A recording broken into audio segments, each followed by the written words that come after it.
Hi team, and welcome back to another Radical Rundown. My name is Bryan Buckosh, Core Design Engineer with Brunswick Bowling, and since the hitter has a brand new top shelf asymmetrical core, we're going to do an overview of this new core design.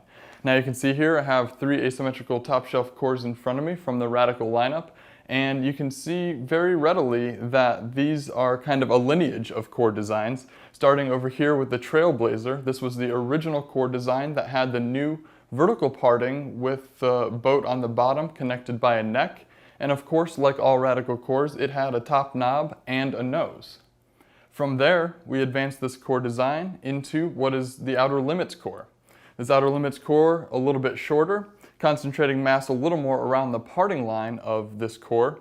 The nose is stuck out a little bit further, so that way when you drill into it, you can achieve more intermediate diff out of this core design. And the boat on the bottom is the key feature here.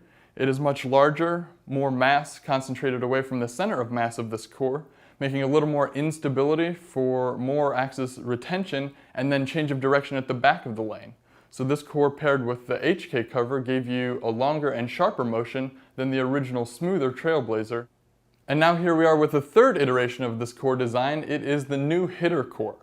Now you can see, even though they are similar in terms of being a family of cores, there have been a lot of very subtle design changes that have been done by Steve Freshour, our resident core design engineer for Radical Bowling, with his new predictive analysis program to modify the shape of this core to give us a little different ball motion target. Where the original Outer Limits core was a little cleaner, sharper change of direction with a little more intermediate diff built in after drilling, this core is designed for a little earlier read, a little more mid-lane security, and a little more sweeping back-end motion to complement the new cover stock that went on this ball. So let's take a closer look. First, I'm going to flip these cores down and remind you that all of these core designs have this knob on top that is built to allow you to retain differential after the ball is drilled into it. So when your fingers go into the ball, whether it be pin up and the fingers go here, or pin down and the fingers go here, this knob is going to remain intact and the post-drill differential is going to remain high. All 3 of these cores have this top band mass, but you'll see that as the core iterations evolved, the mass concentration got closer and closer to a uniform plane. This upper plane is concentrating mass on this flat section of this core, which means that when you drill into it, your fingers have to go a long way before it gets to this core mass. Because the fingers don't intersect it, it keeps the drill differential high because your fingers are intersecting the light compound material, not the heavy core material, which means, relatively speaking, this core remains tall after drilling. With this hitter core, you can still leave the drilled mass bias in the thumb, and what that allows you to do is maximize the intermediate differential of this core as well, but this core gives you more options with the drilling angle of the core. What you can do is you can swing the drilling angle out on this core and still intersect this slot with your thumb. So you're going to maximize the intermediate diff not just with one drilling angle, but with multiple options for multiple different drilling angles, still being able to hit this slot, this protrusion in the front of the core, whereas with the previous iterations, you could only use one drilling angle to hit the nose to boost the intermediate differential of the cores to their maximum potential.